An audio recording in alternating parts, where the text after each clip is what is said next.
Yeah, hi everyone. Today we are going to discuss about an interesting topic called React2Shell. A new CVE got assigned, that is CVE 2025-55182.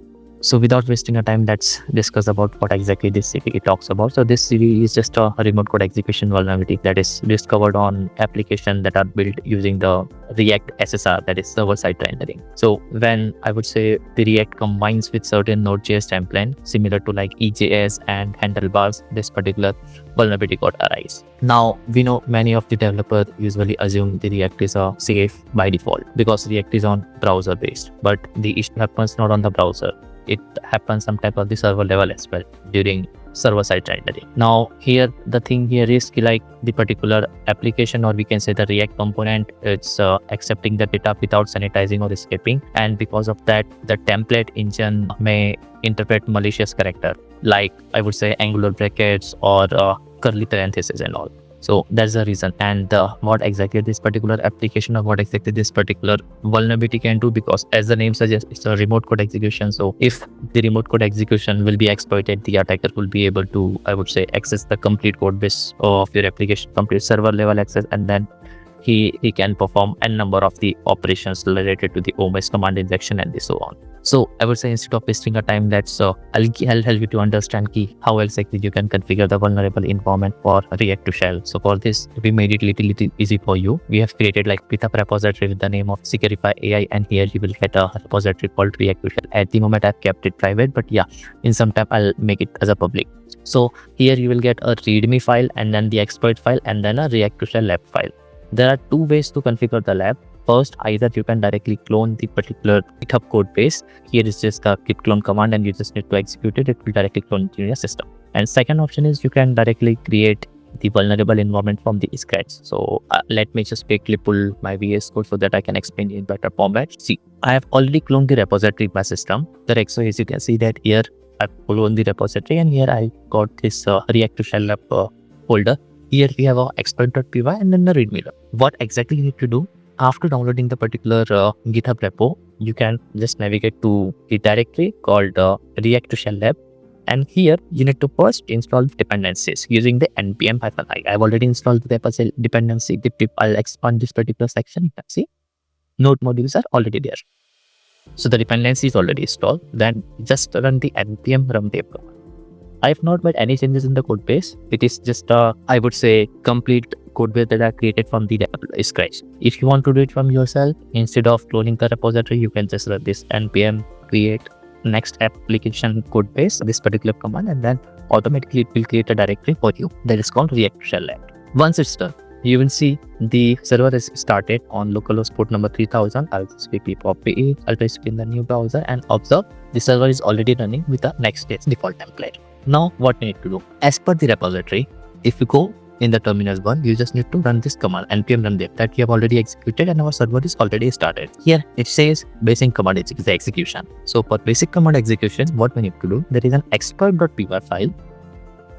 Let's quickly open it. So yeah, this is the exploit.py file that was referred by the GitHub. So if you open this file, here you will see some parameters that is called host. Here you need to put the host name because our server is running on localhost 3000. So we just need to keep it as localhost, either 127.0.0.1 or a localhost, but fine. Then port number, whatever port is running, a command. At the moment, we are just executing the ID command. You don't need to change anything in the below template because this is a payload data and then this is the body part. Then what we need to do, just run this command. So here on the same location, red tag, if the file is available, yes, file is available, python 3 exploit.py. Once you will execute the command, you will see, I'll just give you a quick idea of what exactly we did here. You can see here, it is sending the request correct to this particular host and this particular endpoint as a post request body. And then here is the content of request body type. Correct. It includes the complete payload, whatever you have shared. If you observe here in the application response, the application shows 500 internal server error. But if you check the response body, correct, it says, or I would say whatever command you have executed, it is showing you the response of that particular command. So you are able to see the actual response of your ID command.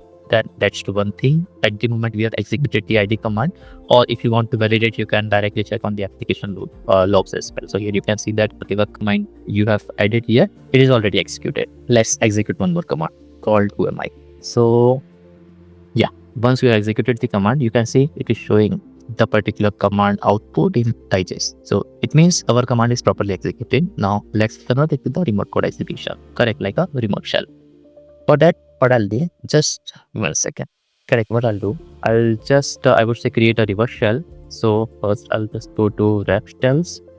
I'll quickly create a payload. I just need to enter a IP. So because I'm doing that locally only, so I'll just create a localhost 443. I just to use nc-nlvp. Sorry, not sudo. Without sudo, but you can use it nc-nlvp43.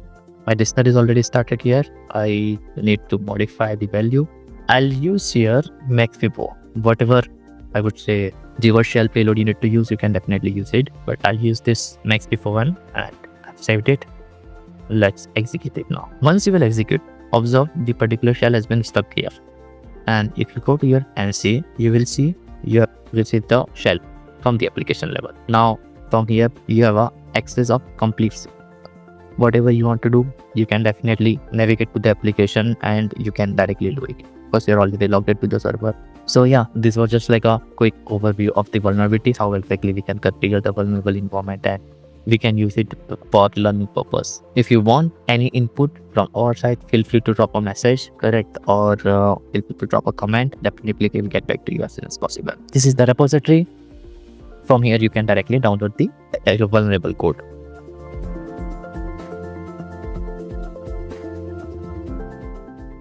Yeah, so if we talk about recommendation or fixes of this particular vulnerability, so there are multiple ways to fix this issue. First is you can directly go ahead and update the version, correct, of your vulnerable version to the stable or latest version that are not affected. Make sure like we should validate the particular version details before applying the patch, because some of the versions are I would say vulnerable and some of the versions are not vulnerable. If we talk about the actual fix with respect to the Next.js, so we have version number 15.0.5, then 15.1.9, 15.2.6 and so on. So these are like a fixes version. If we talk about Next.js in 16, so we have 16.0.7, that is the fixed version. Apart from updating the version, suppose if you're having a bulky application, very big application, you don't want to update it. So what exactly you can do is you can implement or you can enforce the WAF, correct, whatever WAF you are using, you can enforce the strict policy over there. So your WAF will automatically detect the request coming from the attacker perspective and then WAF will automatically drop the request. So these are just like a high level mitigation, correct, that we strongly suggest to implement within the application levels so that you will be affected with respect to the application.